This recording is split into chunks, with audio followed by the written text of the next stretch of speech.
আসসালামু আলাইকুম। ফাজাল আমলের অনলাইন তালিম থেকে বলা হচ্ছে, তালিম শুরু করা হচ্ছে। হেকাতে সাহাবা থেকে বলা হচ্ছে, সাফওয়ান আপন কয়েদি হযরত যায়েদ ইবনে দাসিনা রাদিয়াল্লাহু তাআলা আনহুকে তৎকালীন হত্যা করিবার জন্য আপন গোলামের হাতে হারাম শরীফের বাহিরে পাঠাইয়া দিল। তাহার হত্যাকাণ্ডে তামাশা দেখিবার জন্য বহু লোক সমবেত হয়, তার মধ্যে আবু সুফিয়ানও ছিলেন। তিনি হযরত যায়েদকে শহীদ করিয়া দেওয়ার সময় জিজ্ঞাসা করিলেন, হে যায়েদ, তোমাকে খোদার কসম দিয়া বলিতেছি, সত্য সত্য বলো, তুমি কি ইহা পছন্দ করো যে তোমার পরিবর্তে মুহাম্মদ সাল্লাল্লাহু আলাইহি সাল্লামকে হত্যা করা হয় আর তোমাকে ছাড়িয়া দেওয়া হয়, যাহাতে তুমি আপন পরিবার পরিজন লইয়া আনন্দে জীবন যাপন করিতে পারো? হযরত যায়েদ রাদিয়াল্লাহু তাআলা আনহু বলিলেন, আল্লাহর কসম, আমি এতটুকু পছন্দ করি না যে হুজুর সাল্লাল্লাহু আলাইহি সাল্লাম যেখানে আছেন সেখানে তাহার শরীরে একটি কাঁটা ফুটুক আর আমি নিজ ঘরে আরামে থাকি। কুরাইশরা এই উত্তর শুনিয়া বিস্মিত হইয়া গেল। আবু সুফিয়ান বলিলেন, মুহাম্মদের প্রতি তাহার সাথীদের যে ভালোবাসা দেখিয়াছি, ইহার নজির আমি আর কোথাও দেখি নাই। অতঃপর হযরত যায়েদকে শহীদ করিয়া দেওয়া হইল। হযরত খুবাইব রাদিয়াল্লাহু তাআলা আনহু কিছুকাল বন্দী অবস্থায় থাকেন। হুজাইরের বাদী, যিনি পরে ইসলাম গ্রহণ করিয়াছিলেন, তিনি বর্ণনা করেন, খুবাইব রাদিয়াল্লাহু আনহু যখন আমাদের কাছে বন্দী অবস্থায় ছিলেন, তখন একদিন তাহার হাতে মানুষের মাথা সমান বড় একটি আঙ্গুর ছড়া দেখিলাম। তিনি ইহা হইতে আঙ্গুর খাইতেছিলেন, অথচ মক্কার তখন কোনো আঙ্গুর ছিল না। তিনি বলেন, যখন তাহার কতলের সময় ঘনাইয়া আসিল, তখন তিনি সাফাই করার জন্য একটি খুর চাহিলেন। তাহাকে একটি খুর দেওয়া হইল। ঘটনাক্রমে একটি ছোট শিশু জবাইয়ের নিকট চলিয়া গেল। লোকজন তাহার হাতে খুর এবং পাশে ছোট শিশুকে দেখিয়া খুব চিন্তিত হইল। হুবাইব রাদিয়াল্লাহু তাআলা আনহু বলেন, তোমরা মনে করিতেছ আমি শিশুটিকে হত্যা করিয়া ফেলিব, এইরূপ কখনো করিব না। অতঃপর তাহাকে হারাম শরীফের বাহিরে লইয়া যাওয়া হইল। শুলিতে চড়ানোর পূর্ব মুহূর্তে তাহাকে জিজ্ঞাসা করা হইল, তোমার যদি কোনো আকাঙ্ক্ষা থাকে তবে বলো। তিনি বলিলেন, আমাকে 2টি রাকাত নামাজ আদায় করার সুযোগ দেওয়া হোক, কারণ ইহা দুনিয়া হইতে বিদায় নেওয়ার সময় এবং আল্লাহ তাআলার সহিত সাক্ষাৎ করিবার সময় নিকটবর্তী। তাহাকে নামাজের সুযোগ দেওয়া হইল। তিনি অত্যন্ত ধীরস্থিরভাবে 2 রাকাত নামাজ আদায় করিলেন।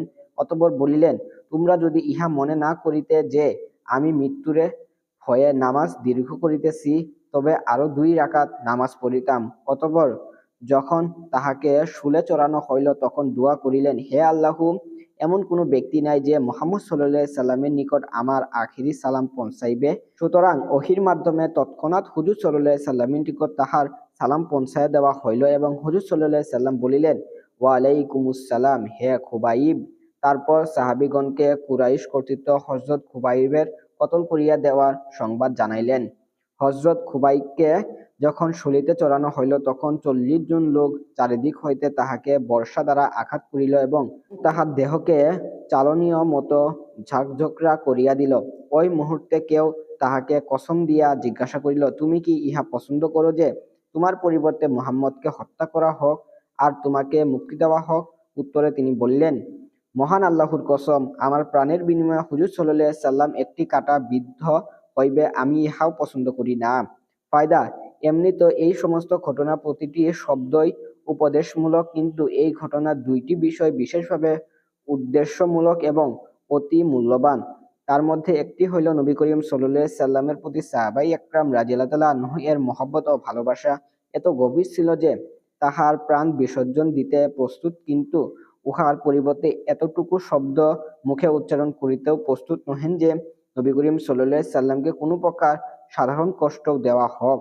কেননা তাহারা হযরত খুবাইব রাদিয়াল্লাহু তাআলা আনহু দ্বারা কেবল মৌখিকই বলাইতে চাহিয়াছিল এবং শুধু মুখে বলিতেই হক, অন্যথা বদলা স্বরূপ নবী করিম সাল্লাল্লাহু আলাইহি সাল্লামকে কষ্ট দেওয়ার শক্তি কাফেরদের ছিল না, বরং তাহারা নিজেরাই সর্বদা কষ্ট দেওয়ার চেষ্টায় লিপ্ত থাকিত। কাজেই বদলা লওয়া না লওয়া তো বরাবরই ছিল। দ্বিতীয় বিষয় হইল নামাজের প্রতি তাহাদের মর্যাদা ও মহব্বত। এমন অন্তিম মুহূর্তে সাধারণ মানুষ স্ত্রী সন্তানের কথা স্মরণ করিয়া থাকে, তাহাদেরকে এক নজর দেখিতে চায়, তাহাদের কাছে সালাম ও খবর পৌঁছায়, কিন্তু এই সকল ব্যক্তিদের সালাম ও খবর ছিল হুজুর আকরাম সাল্লাল্লাহু আলাইহি সাল্লামের নিকট এবং আখেরি বাসনা ও আকাঙ্ক্ষা ছিল 2 রাকাত নামাজ। 10 জান্নাতে হুজুর সাল্লাল্লাহু আলাইহি সাল্লামের সঙ্গ লাভের জন্য নামাজের সাহায্য। হযরত রবিয়া রাদিয়াল্লাহু আনহা বলেন, আমি নবী করিম সাল্লাল্লাহু আলাইহি সাল্লামের খেদমতে রাত্রি যাপন করিতাম। তাহাজ্জুদের সময় অজুর পানি এবং অন্যান্য প্রয়োজনীয় জিনিসসমূহ যথা মিসওয়াক, জায়নামাজ ইত্যাদি রাখিতাম।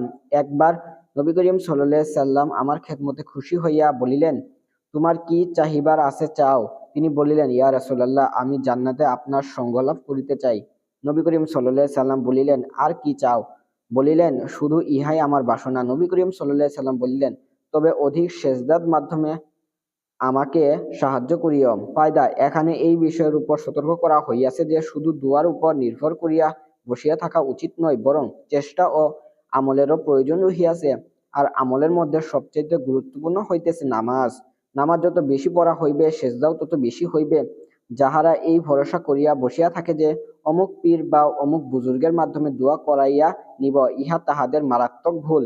আল্লাহ তাআলা এই দুনিয়াকে আসবাব ও উপকরণের মাধ্যম চালাইয়াছেন, যদিও তিনি কোনো আসবাব ও উপকরণ ছাড়াই প্রত্যেক বিষয়ের উপর ক্ষমতাবান এবং কুদরত জাহের করার জন্য কখনো এইরূপ করিয়াও থাকেন।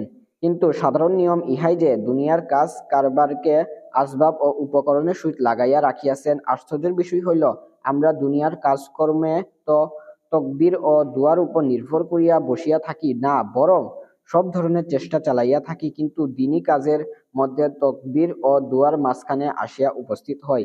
ইহাতে কোনো সন্দেহ নাই যে আল্লাহওয়ালাগণের দোয়া অতি গুরুত্বপূর্ণ বিষয়, কিন্তু হুজুর সাল্লাল্লাহু আলাইহি সাল্লামও ইহা বলিয়াছেন যে বেশি বেশি সেজদার মাধ্যমে আমার দোয়ার ব্যাপারে সাহায্য করিতে হইবে।